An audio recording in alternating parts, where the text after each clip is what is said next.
you have to understand, I was not thinking like a rational human being back then. Basically, like, this is what a week looked like in my life. Say Monday, every single day I link up with my partner, Wilforce, and average day, nothing going on. If it was early, we would basically just flip a coin, pick a borough. Queens. All right, we're gonna go to Queens. We would take about $5,000 in counterfeit hundreds and just cruise up and down the blocks in Queens, hitting bodegas, buying packs of cigarettes or drink, anything, any way to break one of the hundreds. They were so real at that time, because the big face hundreds just came out, the legal ones. So these were the big face, and they also had a hologram. And I don't know, like me, I had the advantage of knowing a lot of scammers and dirty tricks, but everyone says you can't beat the marker test. It's the simplest thing. You just use the marker and but if you're smart like us, we knew how to beat the marker test. Very simple. You get yourself a can of hair mousse. Remember, like in the 80s, they used to have that mousse, a white foamy gel, Vida Sassoon, whatever. We buy a bottle of that and sit there and literally coat the bills till they were wet on each side, and just hang them on a little clothing. We had $100 bills all over fucking the first floor of Will's house, drying, and creates a coating that you hit it with the marker, it comes out brown, and it's that simple. And every other way else they looked at it, they could put it in a digital scanner, it would come out green. They were unbeatable at the time. So $55 on 100. We took advantage of it.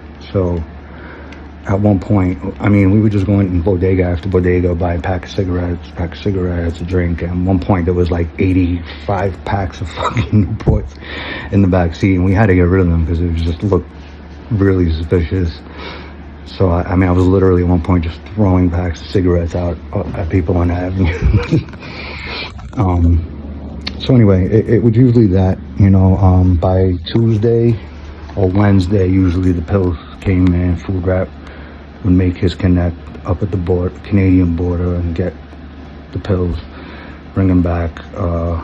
Will and Yuri usually took about 3,000 a week, and sometimes it was a few grams of coke, like 20 grams of coke, whatever, and the pills, and we would wrap them up, shove them in like a fucking air filter of the cars. There were times where we would dress up in like suits and ties, like we were going to a fucking business meeting, just in case we got pulled over, just not to look suspicious, anything to like throw people off, because we were driving up to Penn State like once or twice a week at this point, like 3,000 hits a run. And so usually, by Tuesday, Wednesday, we were headed out to Pittsburgh. That would take pretty much a whole day and night, because it's like a 5.5, 6 hour drive. And then we'd fuck around out there usually for a while, either stay the night, or we would hit up some of the stores, like Kleinfeld, where they had Tommy Hill shit, polo shit, and we would just get tons of clothes racked up and just run out and throw them in the trunk. It was bad, man. Everything was a fucking free-for-all. The sneaker stores, I don't know if anyone's familiar with the old sneaker switcheroo. It's basically when you're in a Hicksville store, they keep the sneakers, all the sizes, everything's right there on the rack. So you could walk in with a pair of dirty ass chancletas or whatever, or socks even, and just go in the aisle and find your shoe, the size, just put them on and walk out the fucking door. We would do it 5 times in a row, sometimes over and over, and they were just clueless. Electronic stores, we just took such advantage, man.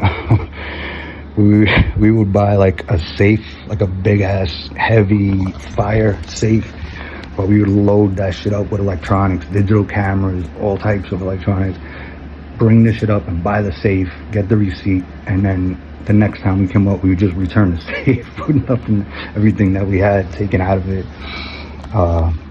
So aside from that, maybe there was a second trip up to Pittsburgh with a few thousand more hits.